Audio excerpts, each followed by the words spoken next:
And you know what, Leel? Let me just say something about the huddle really quick. When you in a huddle, usually it's just the quarterback, one player calling the plays. We got multiple quarterbacks in this huddle, and we calling all sorts of different plays. Exactly.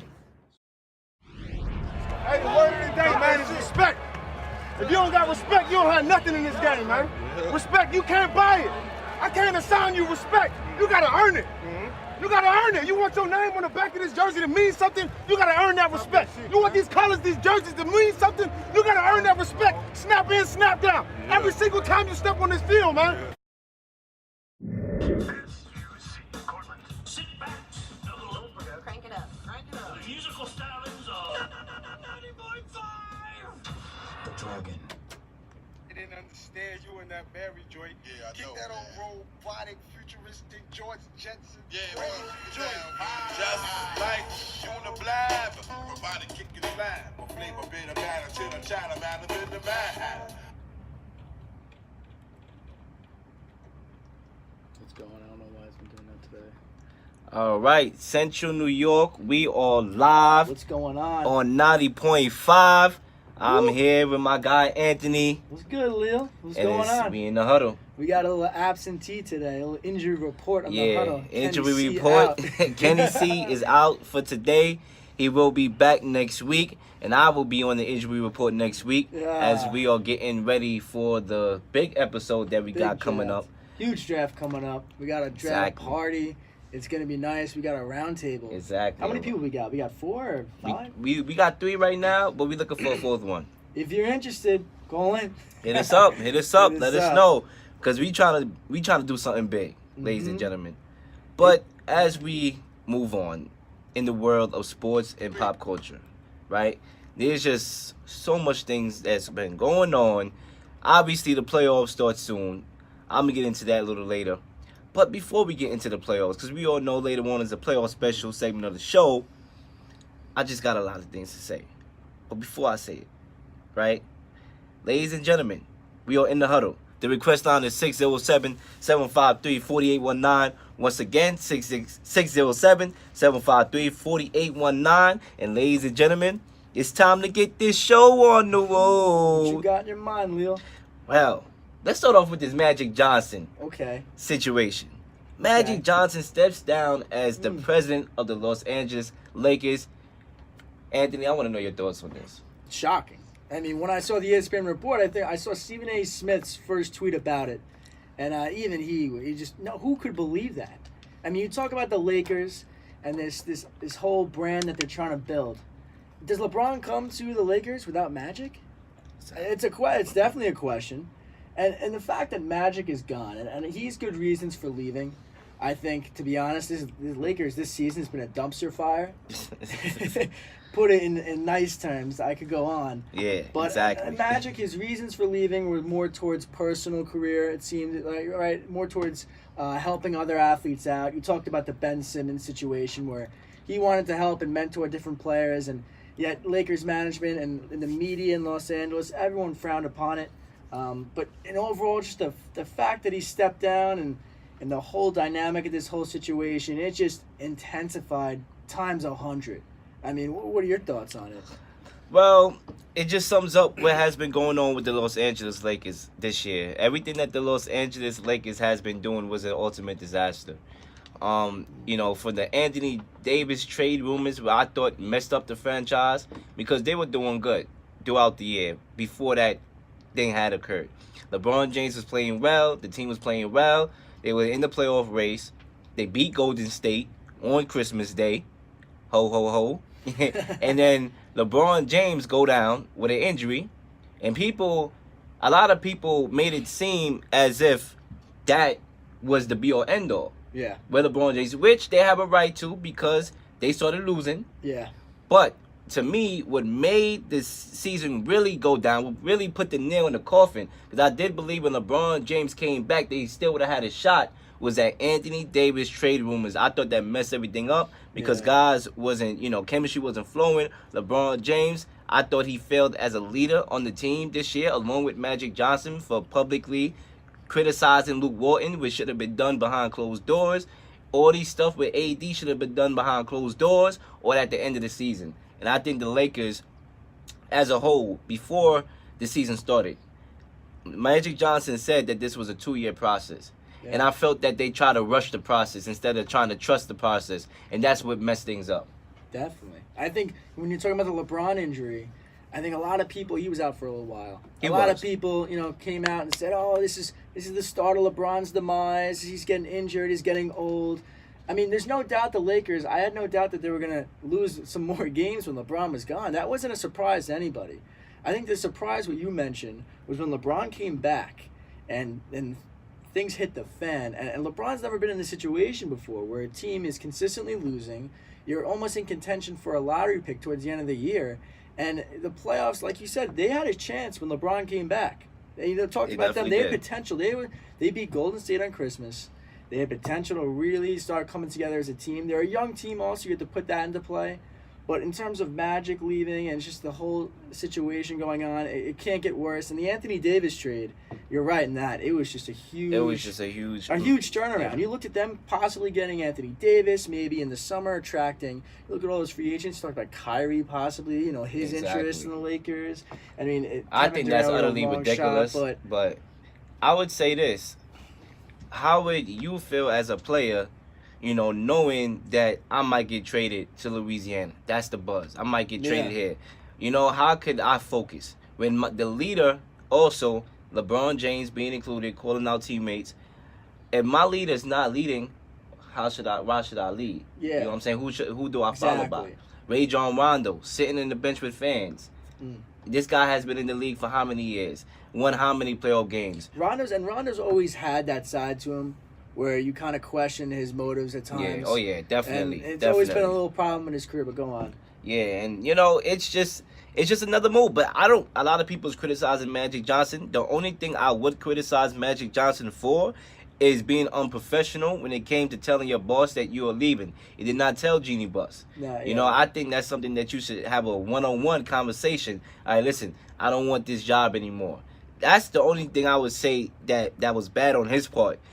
I wouldn't argue with what he did because Magic Johnson clearly stated before the season started in the interview that if I can't do the job, I will leave. He said that before the season started. And if he felt that he couldn't get the job done because no free agent wanted to come there, they're not getting a lot of these free agents that's on the market. They're not getting Anthony Davis this year. The Pelicans are not trading Anthony Davis over there. They're going to more likely trade him to the Celtics, who is going to be able to make moves in the free agency market. Who else? You got Klay Thompson. If the Warriors offer him the max, he's off the books. Yeah. You got who else? There's a lot of players. Kevin Durant, more likely going to the Knicks. Kyrie Irving, be a fool to go to the Lakers after you just left LeBron James in order to go back to LeBron James. That would be stupid. He more than likely going to the Knicks to pair up with KD. So where do we fit now? DeMarcus Cousins probably. And I think what Jimmy Butler. Yeah. I think a huge thing that I think needs to be reminded is that they selected Lonzo Ball at that second pick. And I don't think he was worthy. I think Jeannie Buss, I think Lakers, I think the fact he was from UCLA, he lived in Los Angeles his whole life. It was almost like forced on him. And I think that was the first misstep of Magic's tenure. Somebody's talking facts in the huddle right now. That's what I think. I think that's the first misstep of him. And like you said, you can't blame Magic for leaving, but I think it was unprofessional for him not to go up to Jeannie Buss, have a one-on-one meeting. Yes. If you're a player, you get traded, and you find out about it on ESPN, and you didn't even get a call. About it on a bench like Harrison Barnes did during free agency that time. If you don't get a call from your coach or your GM or whatever you want to say, I think it's just not professional, especially in sports. Exactly. These guys are getting paid millions of dollars to play, but you're getting traded, your whole life changes. You're moving here, you got to figure out your family situation and new housing. It's not right to do it. And how's the rent? Is the neighborhood good? Am I going to get shot on the way to the game? That's just how it is. And you're right. You bring up an excellent point that I've been making in my mind for the longest while. That I do believe that they allowed Lonzo Ball, his loudmouth father, to get in the way. Take my son, draft my son. You'll be a fool. All the pressure of drafting Lonzo. Listen, Bill Belichick, I'm going to take him for example. He doesn't draft or trade by pressure. People thought that they was gonna find Tom Brady's success of last year after the horrific Jimmy Garoppolo trade. Did they go for a quarterback? No, they didn't. They went and drafted the guys that they thought help they franchise the best. It's to get the And- Patriots. They build from the inside out. Exactly. They're not gonna get persuaded to go a certain way because of a media Exactly. and organizations that They're don't not get even allowed to persuaded. talk to the media, half the Yeah. players. That's the rules. I mean, Belichick gives one-word answers to the media. Exactly. You know, but back to the Lonzo Ball trap. I mean, look at the people. I mean, Jason Tatum, Donovan Mitchell, De'Aaron Fox. Exactly. I'm just naming three. I'm just naming three off right off the bat that I would say Exactly. better than Lonzo. I don't Yeah, think D'Angelo Russell, the guy that they let go from the Lakers in return for Lonzo Ball. I mean, they drafted Lonzo Ball, but they let Yeah. D'Angelo Russell go. He's way better than Lonzo Ball right balling now. out. Balling He's an out. all-star. Hey now, Now, you're an I got a all-star. question for you, Leel. You look at what Magic did for the Lakers, and you look what Phil Jackson did for the Knicks. I think it's a pretty clear answer. Who do you think was in worse position starting off, and who do you think just did a worse job in terms of their rebuild of a team? Who hurt their brand more? I think honestly Phil Jackson. He Yeah. was there for longer. He once again Magic got LeBron there. It wasn't like Magic did nothing. Yeah, he got LeBron. mean, Even though I think LeBron James wanted to go to LA all along, I thought that Magic Johnson was the icing on the cake. Yeah. I think LeBron James wanted to go because of reasons out of basketball, because of Hollywood, movies, and stuff like that. His son I agree, yeah. graduating and going to being enrolled in school. Exactly. So once Magic Johnson went there, that was all right, I'm going. And I also think you see the way Magic's grown his brand after basketball, and in terms of him becoming not just a pro basketball player, being remembered that, but for so many different other reasons he's remembered. He's like an icon now in all sports. He's been on Exactly. shows, commenting. He's been in the media. He's been doing it all. And I think LeBron looked at that and said, all right, this is my capability. If I go play under this guy, and he helps me grow my brand and continue to have sex, play. I said, it You sounded said like the I S word. said. It sounded like the S word. Did not say that. Continue. Magic Johnson already had a lot of that. He don't need no more of that. Oh man, we get into that now. It's- No, but like I said, Magic would help grow his brand and play for the Lakers and pretty much play in LA and Showtime. I think that was very persuasive towards LeBron. He's a persuasive guy, so it's weird to see, and it's very surprising to see him exit. Exactly, and it just shows you the testament of the Lakers. The Lakers are supposed to be that franchise that everybody want to play for. The Staples Center, Hollywood over there, and just like, being on TV and stuff like that, dancing with the stars. You see the stars over there coming to the game. Jack Nicholson, who's a Lakers fan to his death. I mean, just everything that the Lakers franchise normally brings. Guys don't want to go there no more. No. Guys don't even want to play with LeBron James anymore. That's something that, and it's a testament to, guys want to win. And guys, LeBron James, as good as LeBron James is, and he's one of the greatest of all time, and he's still, to me, in my opinion, if he's not injured, the best right now. I agree. Look at his stats. He had unbelievable stats this year. There's no denying that. Exactly. But I just feel like LeBron James, when you play with LeBron James as a star, you're taking the back seat. Dwayne Wade, who just retired, shout out to Dwayne Wade, he took a huge back seat. When LeBron James went over there, he was still top 5, top 10 at least. And he took a huge back seat. So I don't think guys want to go play with LeBron James because they don't want to take that back seat. When do you think it's time for LeBron to take a little of a backseat? Pretend, for instance, Kyrie, I'm just throwing this out of the water. I'm not saying it's going to happen. Pretend Kyrie comes to the Lakers and says, listen, this is my team. You think LeBron would be... I don't think LeBron would be Kyrie okay would with never that. allow that to happen. I mean, LeBron James would have never allowed that to So happen. you're saying he, right now, if a superstar came to his team, he wouldn't...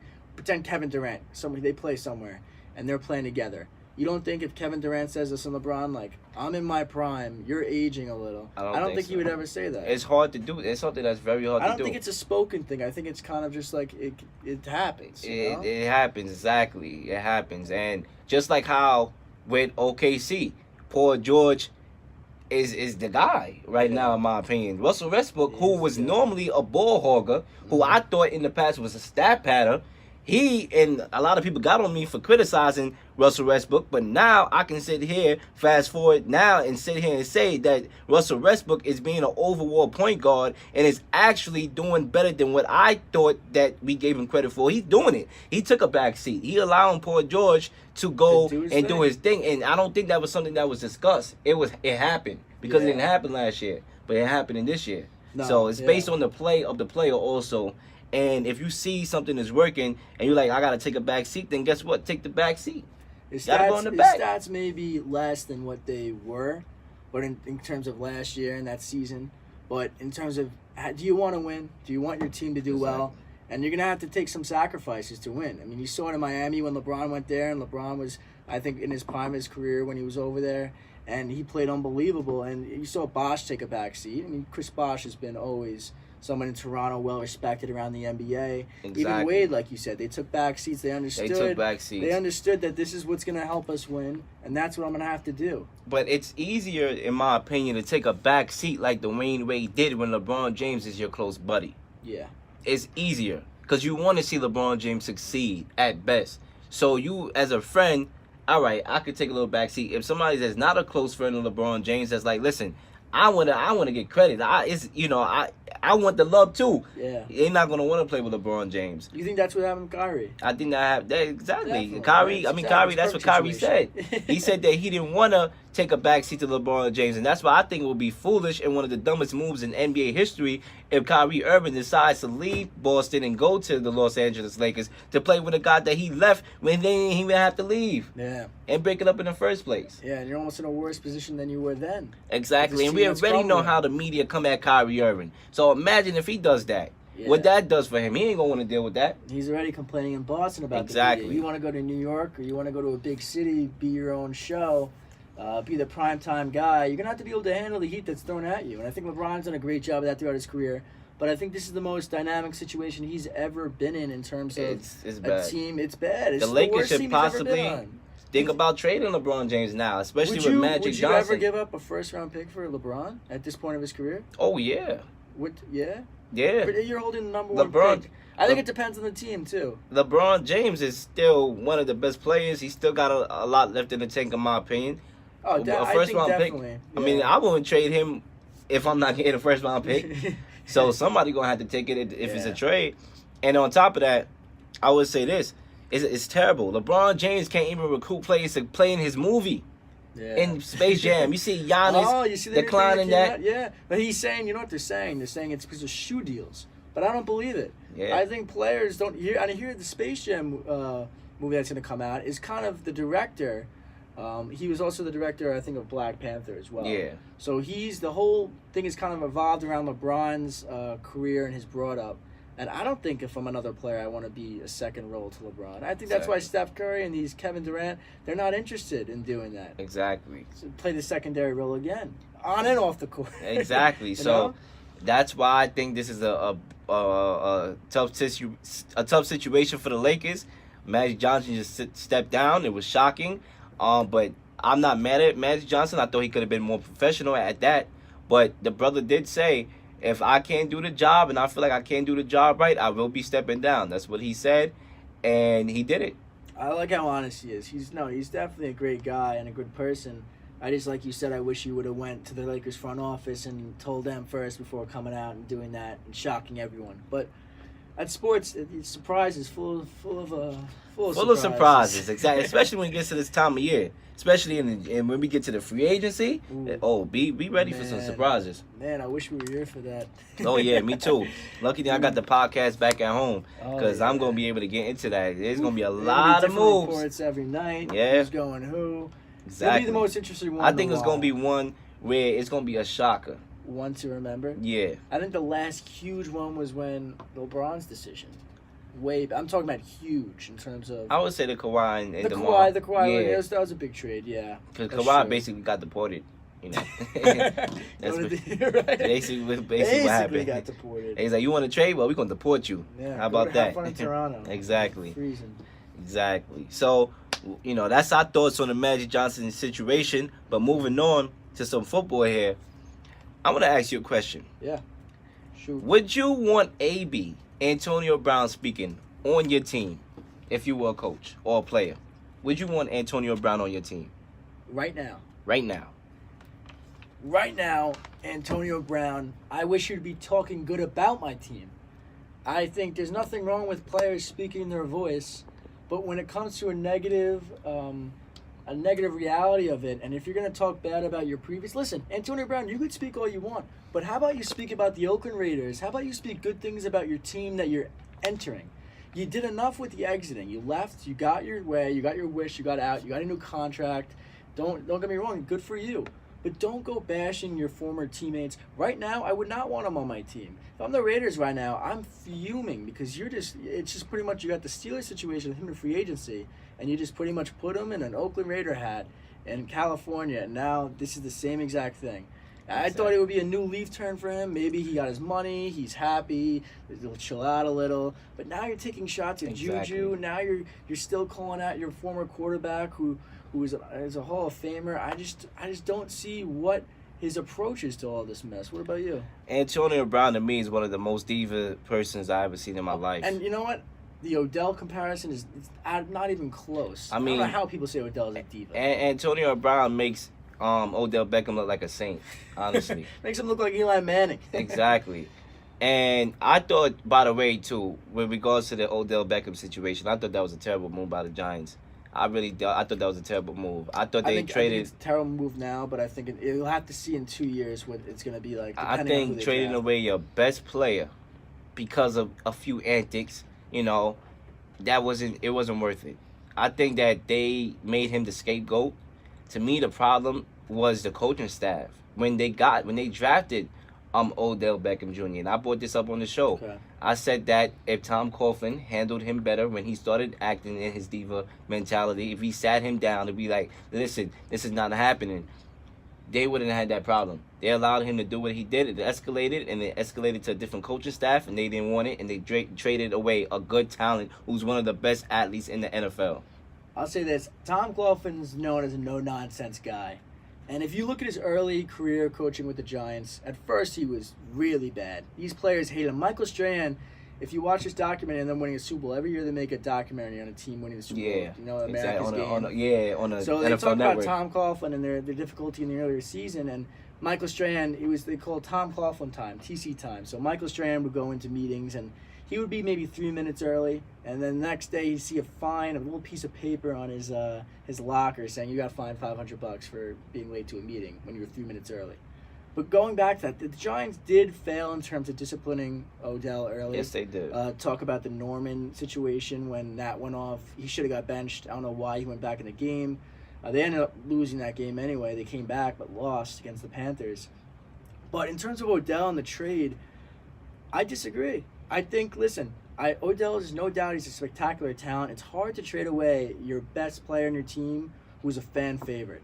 And I'm not saying the Giants are better off right now without Odell Beckham Jr. because they're a much better team with him on it.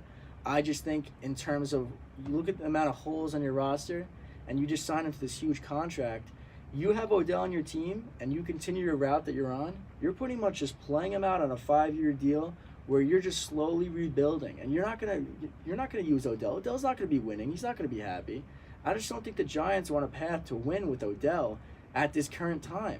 Odell would be better off on a winning team, and that's not taking any away from Odell. I don't think his antics. I think it definitely got under John Mara's skin in terms of what he's done off the field, but I don't think it was the ultimate decision in trading him. I think the Giants looked at it almost like I said on my show. I said, think of it like this: you have an apartment.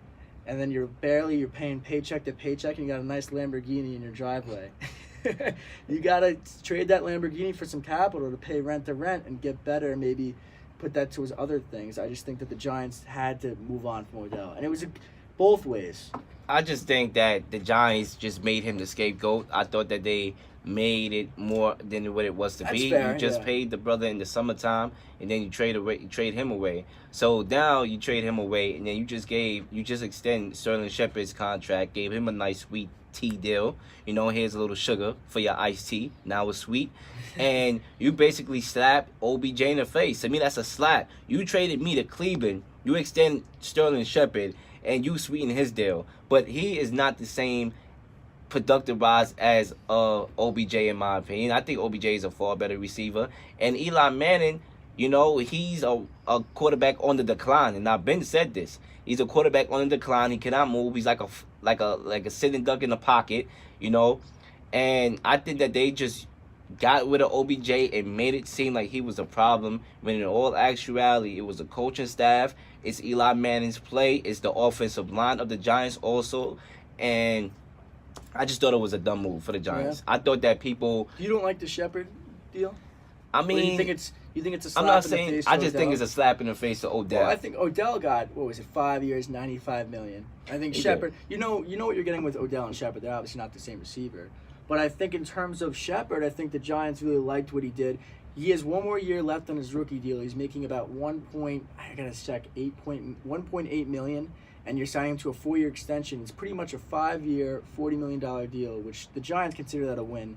I think I'm happy to have him back. I think the Giants are just kind of reallocating their assets in terms of what they want and what their vision is. I really can't talk about the Giants and judge them until after the draft. I think just having Saquon Barkley and OBJ on your team, there's no doubt. Yeah, that's a dynamic team, and all they need to do basically, obviously, is patch up that offensive line and draft Dwayne Haskins, which I'm hoping they do. I hope they and do. that team could have been dynamic. But I just think the defense has so many holes. That's your problem right there. The offense is not the problem. But then they let Landon Collins go with no explanation given. Just let the brother walk. You know, obviously his play regressed from how it was in his Pro Bowl years, but still, you're letting guys like that walk away. So I don't know. That's how I feel. It definitely sends when you let a guy like Landon Collins go, who came in day one. I thought the Giants was just bugging. I thought the Giants was just like, we letting everybody go except the person that we need to let go. Update the next day. Exactly. Saquon Barkley traded exactly. Saquon Barkley. They letting all go. I don't even like the coach of the Giants. Yeah. I'm gonna let that be known. I don't like the way how he handles the media. I always think he has an attitude. He wakes up. He talks to the media like the media stoned him before. I personally never liked that hire in the first place. Anyway. Anything's better than Ben McAdoo before, but I think letting Landon Collins like a guy like he at least Pat Shurmur has, even though he might be mean to the media, at least he say something to the media. And then Ben McAdoo had his silent moments. One thing that I respected about Pat Shurmur towards the end of the year was that under Ben McAdoo, when teams went to it was over, the team quit on him and he lost the locker room. Yeah, I think this year the Giants they played it out towards the end. They had, I think it was like a 6-2 record in the final 8 game. Well, not a 6-2. I gotta look it up. But in terms of letting Landon, they won a couple games. I thought they could have built on it. Yeah, definitely. I thought they could have built on it. I think that's definitely a good. But I think they just set themselves back at least for the next couple of years. Now, what we like you saying, we'll see what happens in the future. But right now, we're going to have to go through some terrible years as a Giants fan. Yeah. Whoever's a Giants fan here, which you are. Listen, I think you want to sacrifice at least 2 seasons, in my opinion. But you know what though, the Giants they haven't made I looked it up. The last 9 seasons they've made the playoffs twice. Terrible. So how much worse could it get at this point? You got the top 10 pick in 2 consecutive years back to back. Take out that 11-5 season they had 2 years ago, and you had a couple 4 streak losing seasons. Letting Landon Collins go, I know what you said. Everyone I think frowned upon it. It sends when you're a GM and you let a player like that go, I think it sends a message to the locker room, and I don't think it sent a very good message considering. All right, this guy's working his butt off, and he's not even getting paid. What am I doing at this franchise? Exactly. You know? And I think that's a good point to consider. But we'll have to reevaluate after the draft and see. We'll see what direction they're really headed in after this draft. We'll see if they pick a quarterback. Hopefully they do. Dwayne Haskins, I think they're comparing him to Tom Brady in terms of his stature. Listen, I'm high on him. It just seems too much of a fit for the Giants to pass up on him. He just fits that mold. He's got the most live arm in the draft, I think. Exactly. So we'll see. I think he is the most accurate quarterback as far as, with the arm and putting it. He has it all. So we'll see. The Giants better be smart here. But back to this Antonio Brown situation.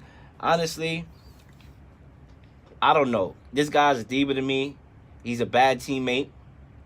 Obviously, he's going back and forth with players on the Steelers.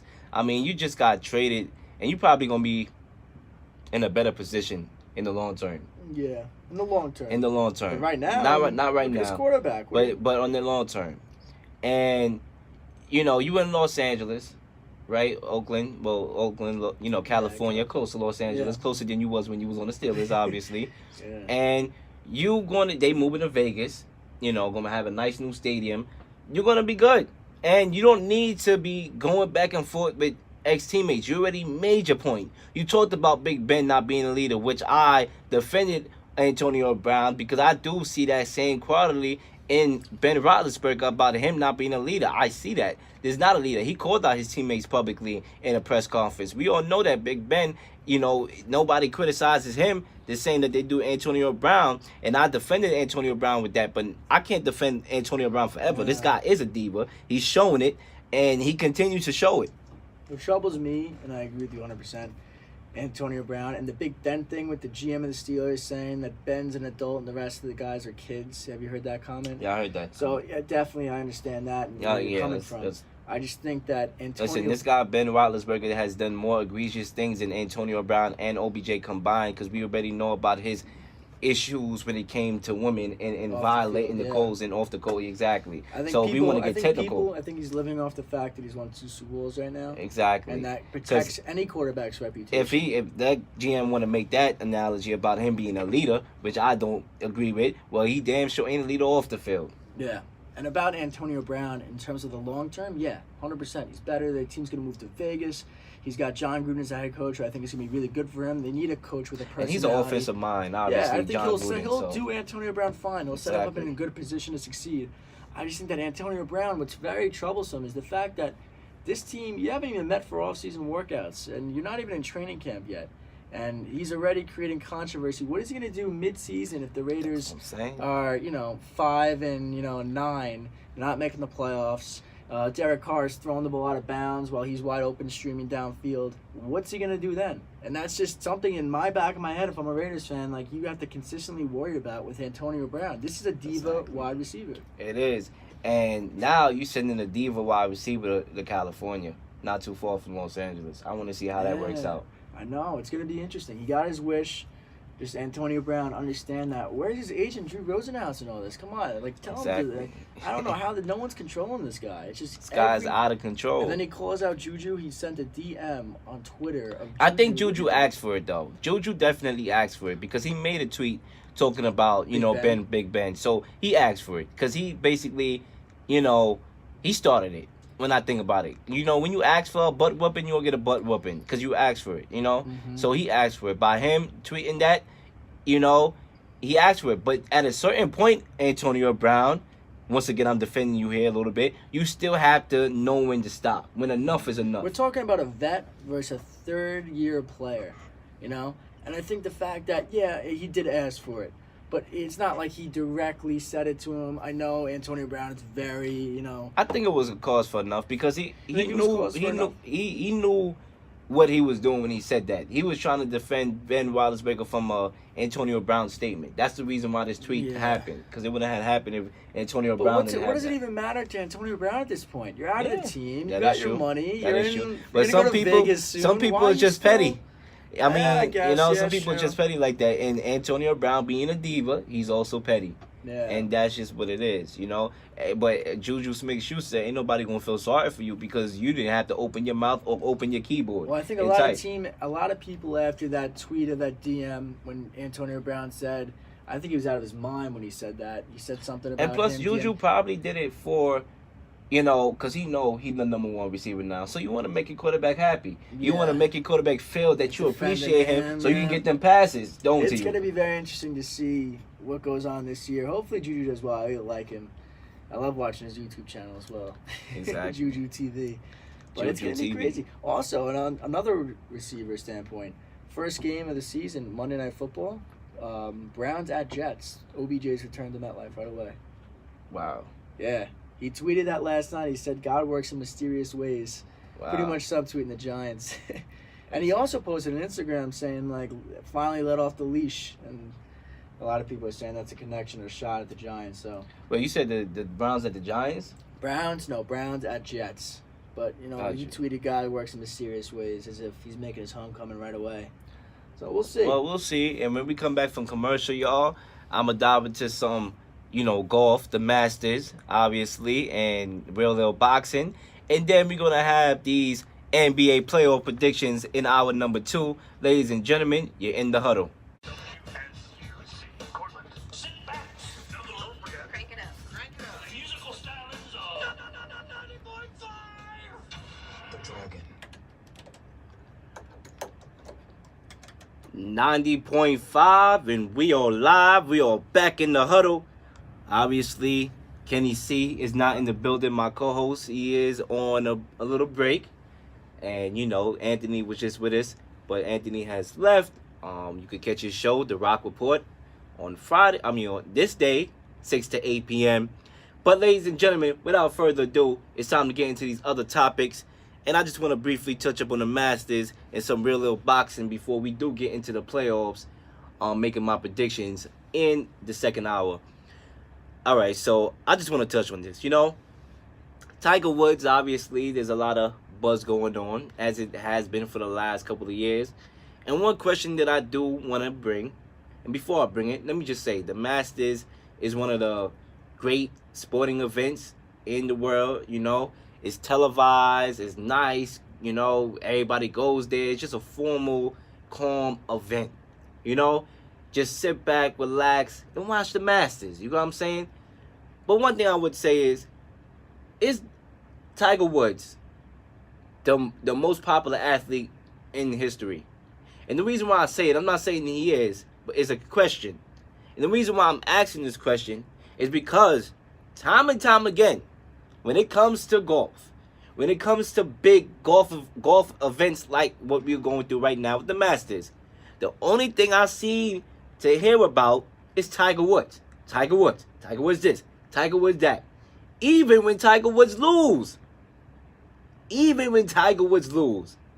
Which seems to be all the time. All right, this guy Tiger Woods hasn't been the same since the early 2000s years. When he won those Masters. When he was one of the best golfers in the world. It will go down in history. But sometimes, ladies and gentlemen, you just don't have it no more. You just don't have it. The ship has sailed. Your body sometimes fail you, or, you know, you just don't have it. And I feel like Tiger Woods just doesn't have it on that level anymore. You know, every time we see a little Tiger Woods from the old, we hop on it and then we get let down. Even when this guy is struggling, Tiger. So the reason why I'm bringing this up is to ask y'all, is Tiger Woods one of the most popular dudes in the world?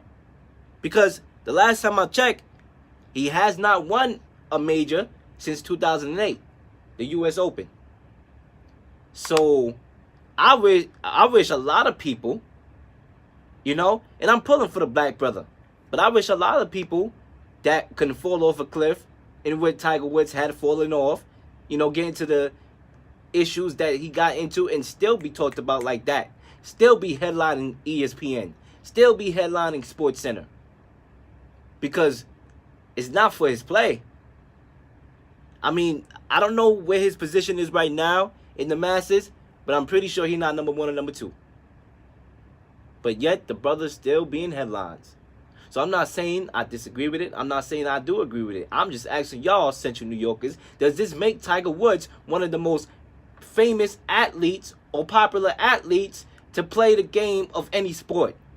Because I can't remember a brother or a player, whatever you want to call it, or a female player that has struggled the way how Tiger Woods has struggled since his previous triumphs and still get the amount of media conglomerate that he brings to the table. And I bet you if Tiger Woods won this Masters, the media will be around this brother, surrounding this brother like Jesus came back to save his people. That's what I got to say about that. But, once again, is Tiger Woods one of the most famous athletes to ever play a sport? 607-753-4819. Once again, 607-753-4819. One more time, 607-753-4819 is the request line. And it's time to move on to some real boxing to wrap up the first hour.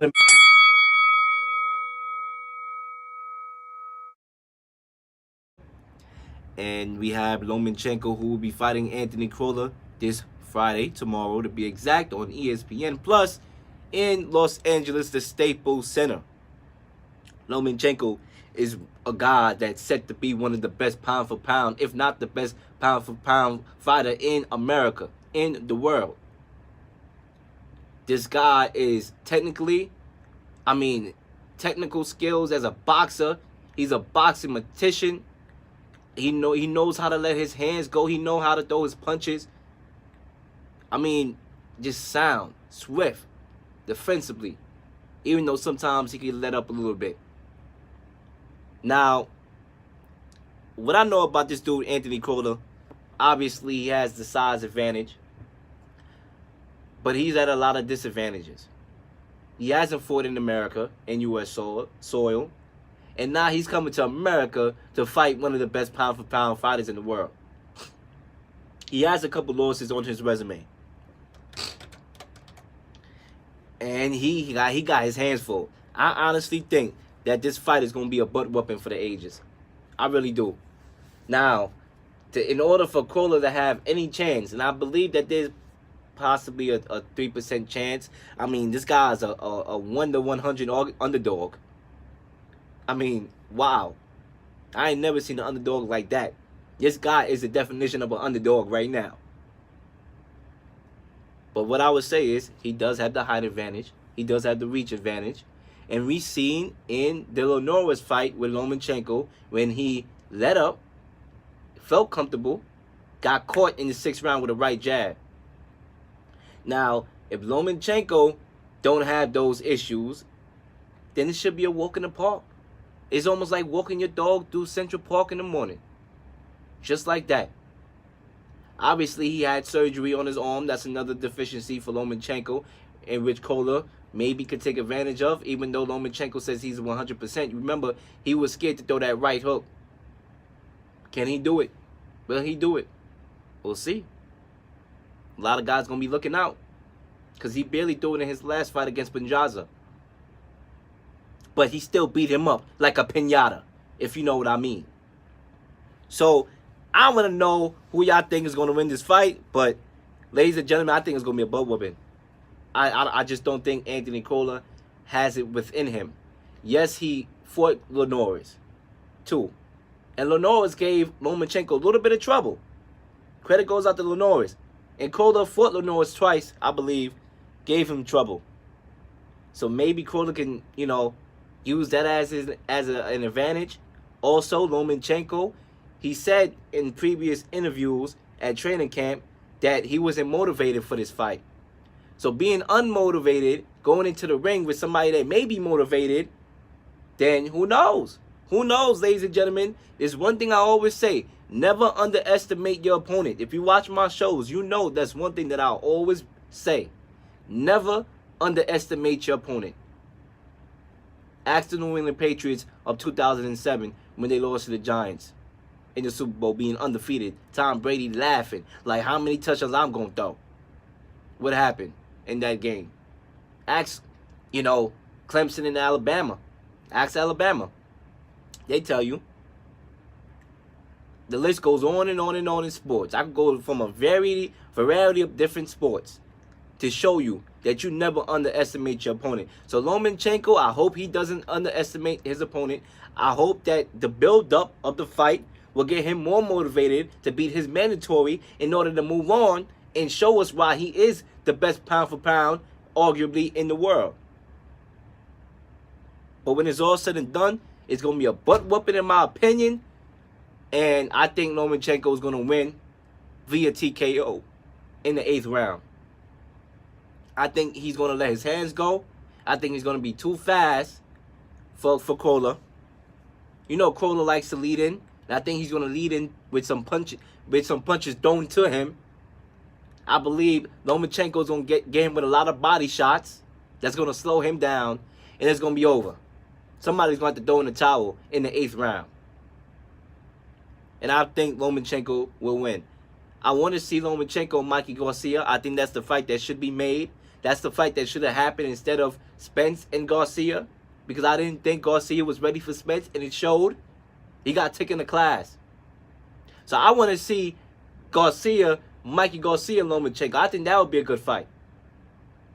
Lomachenko only has 1 loss in his career. Will that be a second? Who knows? But he do have to get past Anthony Crolla first. And I believe that he will. And I believe that he will in the 8th round via TKO. Remember, the request line is 607-753-4819. And once again, the weigh-in for the Lomachenko and Anthony Crolla fight, to be exact, before I do go on commercial, was today. And both fighters made weight. And guess what? Let's get that one-on-one date tomorrow. 607-753-4819 is the request line. Call me up, get in the huddle, and when we come back for hour number 2, after I play a song and a couple commercials, I'm going to have y'all with my predictions. The NBA season, the playoffs, should I say, which is the new season, has started on Saturday. Will start on Saturday. Technically it has started, in my opinion, all right? Because, the build-up, the hypeness, it's just here, ladies and gentlemen. Don't go nowhere. Tuning into the huddle.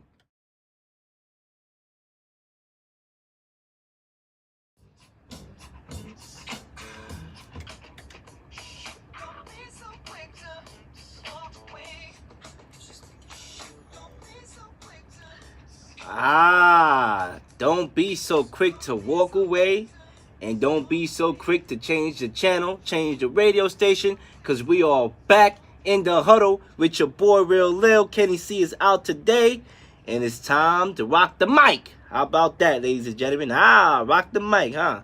607-753-4819 is the request line. Once again, 607-753-4819 is the request line. Ladies and gentlemen, without further ado, it's time to get into my NBA playoff predictions and previews, because we all know the NBA season playoffs is starting this Saturday, ladies and gentlemen. It is about that time.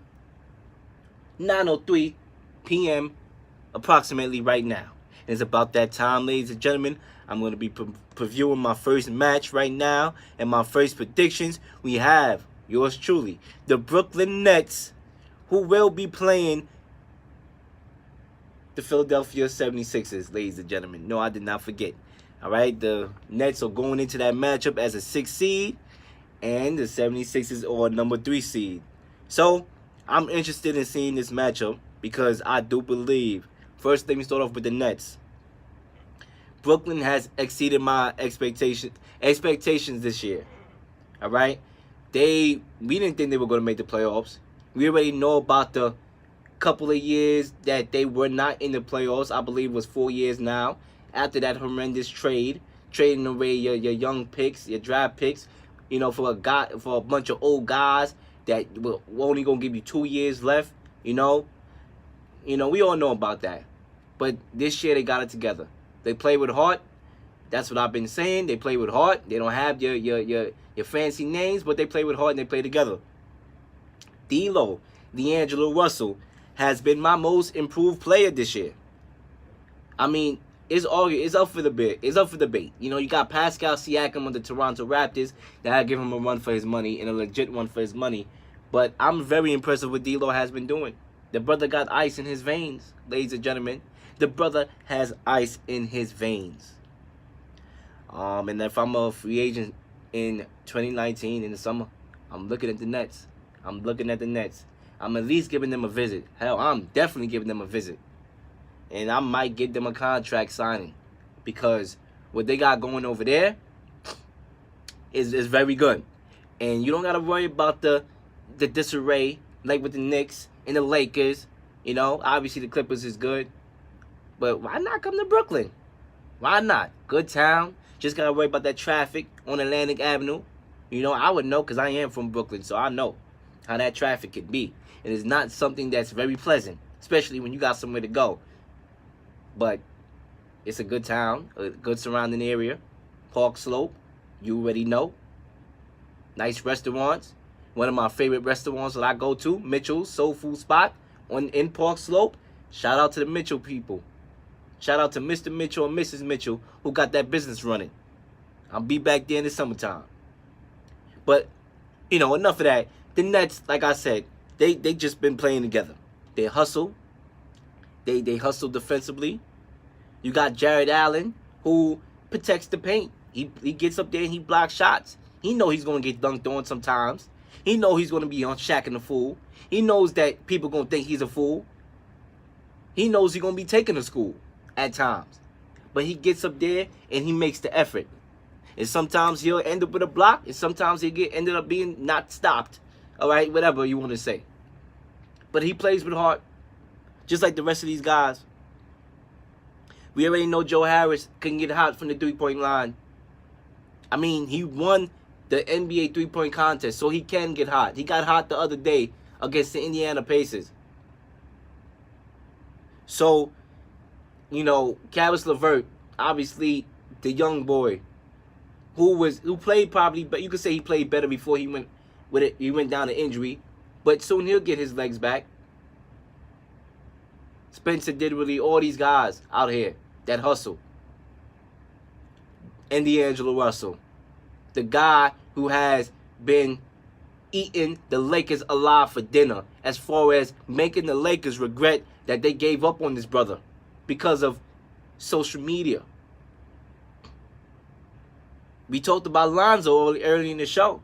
We did. You was here. Or unless you're now tuning in, we talked about Lonzo and how we are not that impressed that we, you know, with the expectations that we have for Lonzo Ball. D'Lo is exceeding that. So the Nets is in good position, ladies and gentlemen. And I do not think for 1 second that this series is going to be a walk in the park for the Philadelphia 76ers, who do got the second best roster in the NBA with their starting five. But my question for the 76ers here is, one of my X factors is Jimmy Butler.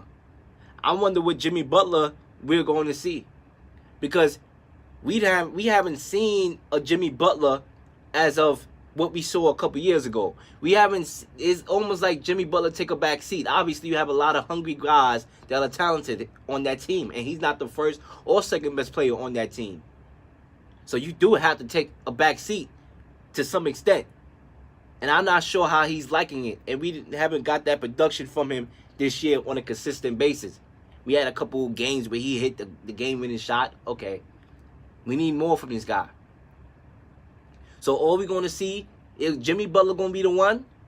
Because we knew about Ben Simmons. And one thing Ben Simmons cannot do in this playoffs that he did last year was struggle offensively. Because he struggled in that Celtics series. There was one game on the road, I believe it was game 3, when he put up 0 points. 0 field goals. Can happen. When the ball went through you the majority of the game. You cannot have games like that when you score no field goals. Now you got help, but you still got to be that guy. So with Jimmy Butler, we going to see? Or we going to see that game winning if a game is 98-98 and he got the ball in his hands and he makes that shot, he takes it, nigga, give me the ball? Or we going to see that Jimmy Butler defensively? Also, that's my question. Embiid must stay healthy. Embiid, to me, is the best player in this series. Can he stay healthy? Can he protect his body? Because we all know Embiid has a tendency to not protect his body. Go up to the basket and don't worry about his legs. Can he stay healthy? Will he stay healthy? Because that is the guy. That is the best center in the league. He can do it all. But can he stay healthy for long? Like I said about Ben Simmons, he got to develop a shot, ladies and gentlemen. It is 2019. He got to develop that jump shot because they need him. And his lack of a jump shot may hurt them going forward in the playoffs if they do go forward. He got to develop that. Tobias Harris, I love the trade. I think that was a good trade, a good pickup. I think that he's going to be critical for them in the playoffs. If he could give them 15 points a game, perfect, because that's basically what he averages. Shooting, all that. Defense, let's see. But in that series, you know, like I said, it's a toss-up. I want Brooklyn to win. I think Brooklyn is going to give them a run for their money. But when it's all said and done, I won't be surprised if this series goes 7. But I'm going to take the 76ers in a close game 6. In a close game 6. Where some of the games are close. I got the 76ers winning that game in 6.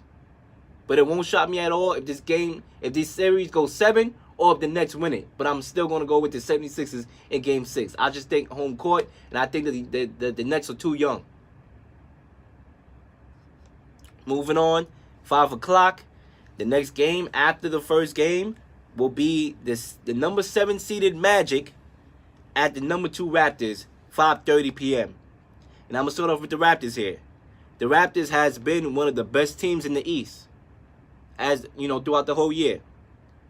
Pascal Siakam, like I said about D'Lo, is up in the air as far as who's the most improved player in the league this year. He can shoot the 3-ball. He can take the ball to the ball hall. He can play defense. He's arguably, and I would say he is their second best player. Because he has been throughout the whole year. Kawhi Leonard obviously makes this team more dangerous than it has been in the past. We all know about DeMar DeRozan. We all know about Kyle Lowry, who's still there, by the way. But Kawhi Leonard makes his team more dangerous than before.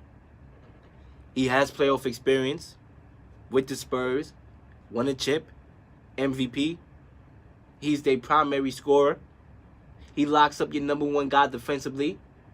And we can see his impact in the playoffs. Look at Golden State and Zaza Pachulia, who stepped on his leg or he came down on his leg and he was out. And then the Spurs lost that game that they was up by 20-something points and lost the series.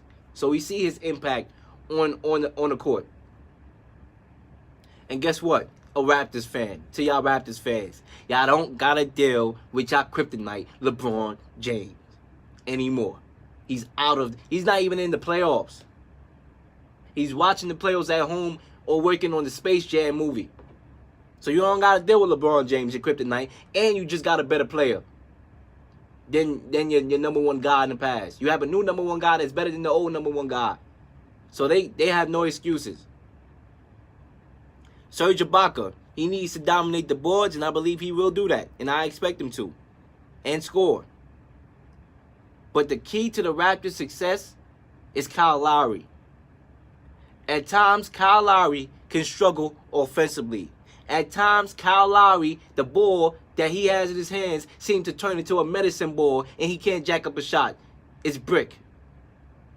And at times, this same Kyle Lowry can be hot. Can set up his teammates offensively.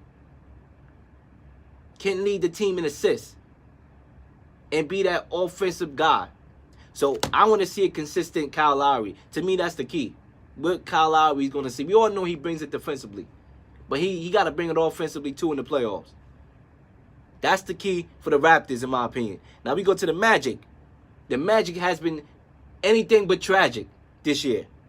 It's a surprise team that I definitely didn't think they were going to make it to the playoffs. But they have, with a record of 42-40. Lucky to get in, because they had to win against the Knicks. No, that was the Pistons. They had to win against the Knicks. But nevertheless, the Magic was still lucky to get in. Their leading scorer is Nikola Vucevic, who averages 20.8 points a game and leads them in rebounds 12 a game. Aaron Gordon, we all know about his athletic gifts that God bestowed upon this brother, averaging 16 points a game. So obviously they're going to be big for the Magic. But overall, ladies and gentlemen, the Raptors are a tough place to play. We all know about the environment. We all know about the North. That place be rocking in the playoffs. They be turned in the playoffs. And I just believe you don't want to go there. You don't want to go there at all. The Raptors, however, has shown in history they start off slow. Remember that. In history, they have started off slow in the playoffs in the first rounds. But I'm expecting a totally different Raptors team because this is a totally different Raptors team. I'm going with the Raptors to win this game in 5. I'm only giving the Magic 1 game. Out of the kindness of my heart, I believe that they will split at home. But I'm going with the Raptors in 5. Moving on. We have, to cap off the night, we have the Clippers. Well, not the cap off the night. We still got 2 more games in the night. We got the Clippers, the number 8 seeded Clippers, versus the Warriors, 8 o'clock. I'm sort of here with the Clippers. The Clippers has been a surprisingly good team this year also. Doc Rivers deserves heavy consideration for head coach of the year, and I might give it to him in my vote because this is his best year. Because we saw when he had talent on the Clippers before with CP3 or 3, whatever you want to say it. In the Caribbean, they say tree, all right? With DeAndre Jordan, we all know about that, but they underperformed.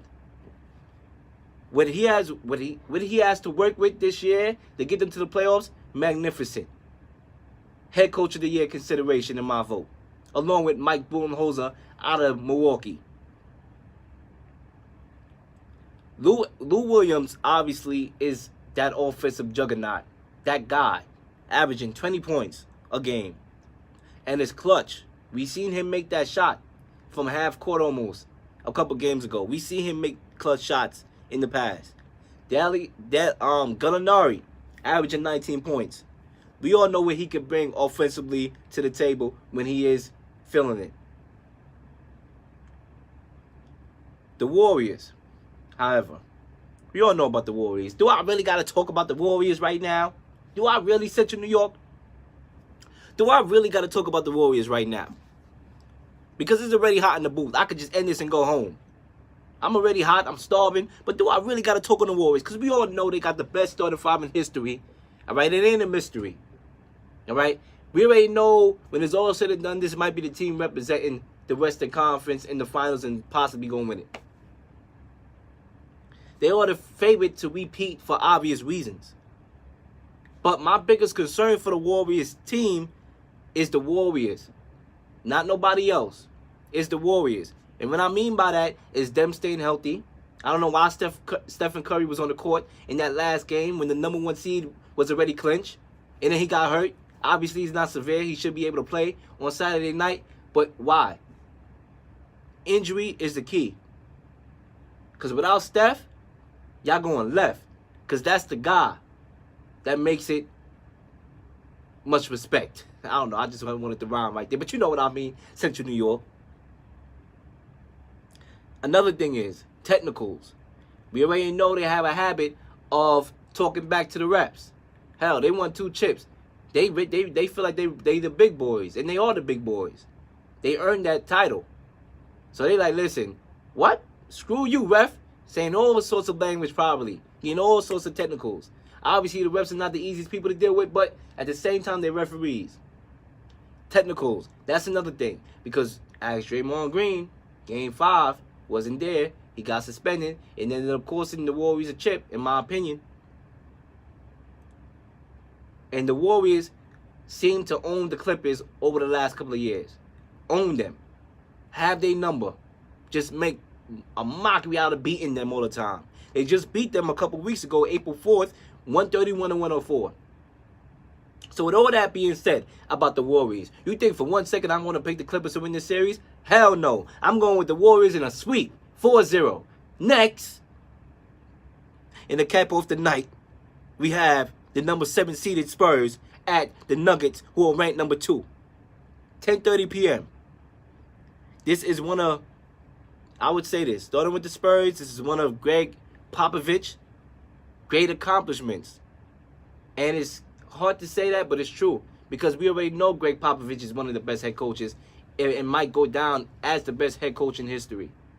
We all know what he has done, what he has built over there in San Antonio. How about them San Antonio Spurs? We all know about that.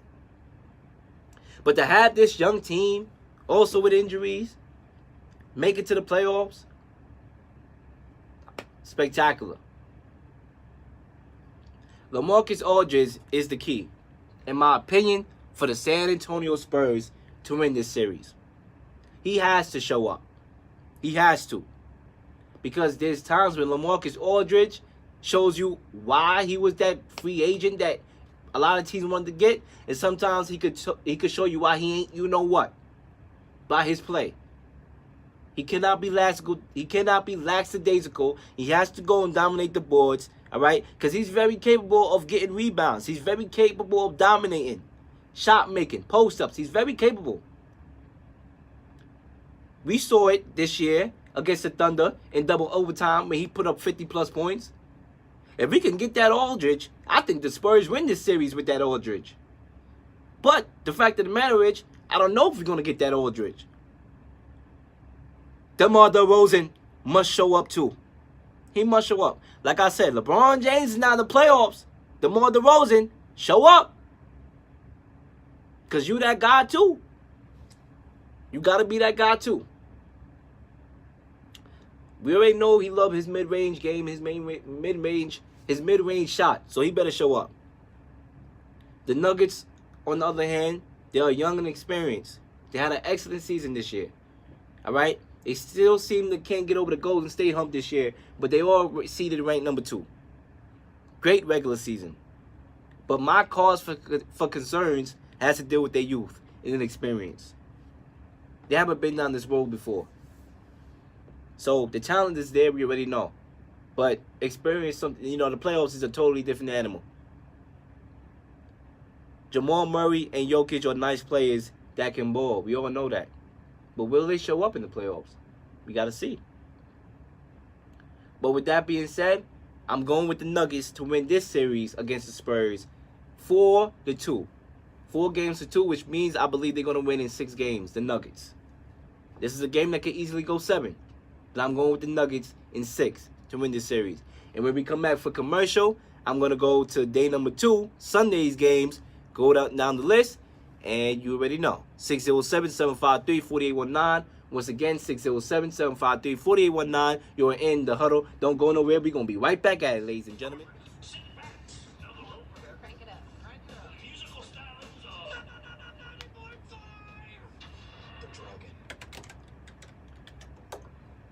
And we are live back on In the Huddle. And we are in the huddle. And we about to run the next play. Obviously, Kenny C is not here. He will be here next week. I will be on a little vacation, taking a little break. I will be back on April 25th for the NFL draft, which we are going to be covering live as it's happening, okay? We're going to have the group of guys, all right, at the round table, discussing all the moves as it's going on and releasing the moves as it's going on, ladies and gentlemen. So I will be back on the 25th. But to wrap things up, I'm going to give you the rest of my predictions, the Sunday's games, and the NBA playoffs. And it's time to get right into it. The number 5 seeded Pacers versus the number 4 seeded Boston Celtics. Ladies and gentlemen, I'm going to start with the Celtics here. Celtics has underperformed this year, all right? And has been inconsistent throughout this whole year. They will have flashes where we like, oh yeah, that's the Celtics team that we picked to go to the finals before the finals even ended. Be like, yeah, there we go. Now your boy. Then all of a sudden, oh, there go them daggone Celtics. We're always losing to some bum team like the Suns. Which Celtics are we going to see in this playoffs? I don't know. I can't tell you. I'm not on that team. We just have to see. But one thing I could tell you is that Kyrie Irving has a clutch gene. Kyrie Irving is clutch. One of the clutches, if not the clutchest player in the NBA. He's not scared of the moment. Uncle Drew know what to do. They young players, another thing I can tell you, is that they young players have experience. They was game 7, a game away from the NBA Finals without Kyrie Irving. Without Gordon Hayward. So they have experience. Very well coached. That's another thing I can tell you. Brad Stevens, even though it has been a tough job for him this year, dealing with Kyrie and the media and the chemistry issues, he's still one of the best coaches in the NBA. But one, obstacle that this team is going to have to face is Marcus Smart, who was set to miss the first 2 rounds because of an injury. So, obviously, Marcus Smart is their Draymond Green. That is their heart and soul. That brings the tenacity defensively. That energizes their group of guys. He's going to be out. Now it's time for leaders to lead. Kyrie Irving, you need to lead by example. Moving on to the Pacers here. They are without Victor Oladipo, the best player on the team, obviously. And I think that's going to hurt them. I really do. A guy like that can make those clutch shots, when you need them in this round. When you need that extra ammunition because Boston has so much ammunition, I think they're going to miss him. However, this team still plays together. They still find ways to win. They are very well coached. Obviously, Bogdanovic, Miles Turner, and Sabonis, they're going to have to show up. Those are their guys. So, I don't know. This is going to be a tough series. Even without the services of Victor Oladipo, I do think that this is going to be a close series. And I'm going with the Celtics, though, to win this game in the Game 7. I think this game is going to be back and forth. This team has been alike throughout the whole year. They had the game against each other last Friday, in which who won that game would have been the 4th seed, the loser the 5th. And I'm choking up over here. Dang, it's getting hot in here, ladies and gentlemen. It's getting hot. But I got the Celtics winning this game. Now we move on. The Thunder will be playing the number 3 seeded Blazers in the next game, 3:30 on Sunday. And this is another good series. A lot of people is napping on the Trailblazers. They really are. I think so. This Blazers has been an interesting team this year. Probably was the best Blazers team that we've seen in previous years, in my opinion. They were very good in the Eastern Conference. At one point, they were 17-4. However, they lost Joseph Nurkic, and that's what hurt them. And that's what's probably going to hurt them. This guy is going to miss the season, obviously due to a leg injury. And this is a critical guy. He gave them big rebounds. He played well for them this year. And they wanted that big 3 that a lot of teams in the West have, that big 3. He's no longer there. On the Thunder side, Paul George, he has his best season ever this year. He's going to go down in the MVP discussion. Russell is catching, triple doubles like a bug spray catching flies in the air. We already know Steven Adams is a beast on the boards. But with that being said, I'm going with the Thunder to win this game in 6. Could go 7, but I got the Thunder winning this game in 6. Moving on, the number 8 seeded Pistons at the Bucks. The Pistons barely made it to the playoffs. They need to be the Knicks team in order to get in. That was a gift from the schedule makers. They have obviously R.J. Drummond, who's a rebound machine, averaged 15 rebounds a game this year. Blake Griffin, 24 points a game. I don't really think this is going to be a competitive series. Honestly, I think that the Bucks have the best team in the East right now. They have big men that can shoot. Chris Middleton can shoot. Brick Lopez has improved his 3-point shooting. Giannis is the favorite to win MVP. He's taking his game to another level. Obviously, Mike Budenholzer, Coach of the Year, probably. I'm going with the Bucks to win this game in 4. All right. However, that loss of Malcolm Brogdon is a tough loss. But I still think they're going to have it done when it's all said and done. And to cap the playoffs, ladies and gentlemen, it is the number 5 seeded Jazz at the number 4 seeded Rockets. 10:30. The Jazz for a while they have underperformed, but they seem to start to get it together a little bit. Donovan Mitchell, we already know about him. Rudy Gobert, what he does defensively, being Defensive Player of the Year. Ricky Rubio, what he brings to the table when the games matters the most. Joe Ingles, we all know he can get hot. The Rockets, they lost a crucial game the other day to the Thunder. If they would have won that game, they would have been the number 3 seed. Now they the number 4 seed. Gonna have to play the Warriors in the second round if they get by this team, which obviously you don't want to see them that early. But then the way how James Harden can sometimes go MIA late in the playoffs, you probably do want them early. I think they are the biggest challenges. I think they are the biggest challenge to the Warriors this year, in my honest opinion. So with that being said, I'm going with the Rockets to win this series. And I'm going to say 5 games. Surprisingly, 5 games.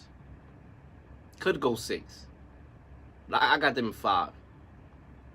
And they're close 5 games. But anyway, ladies and gentlemen, those are my NBA predictions. And that pretty much wraps up in the huddle for this episode. Just a friendly reminder, I will be taking the week off, from both of my shows. You all know me from the Real Leel Show. We had an excellent show last Monday. Definitely check that out on Real Leel TV on my YouTube channel. Once again, Real Leel TV, RealLeel TV. Definitely check that out. the Real Little Show and in the Huddle. So once again, I will be taking a break off. I got a lot of work, a lot of stuff to do. So I gotta get that out the way, and I gotta prepare for the NFL draft because we are having that special episode April 25th. So I gotta get prepared for that. Plus I got a lot of stuff on my plate.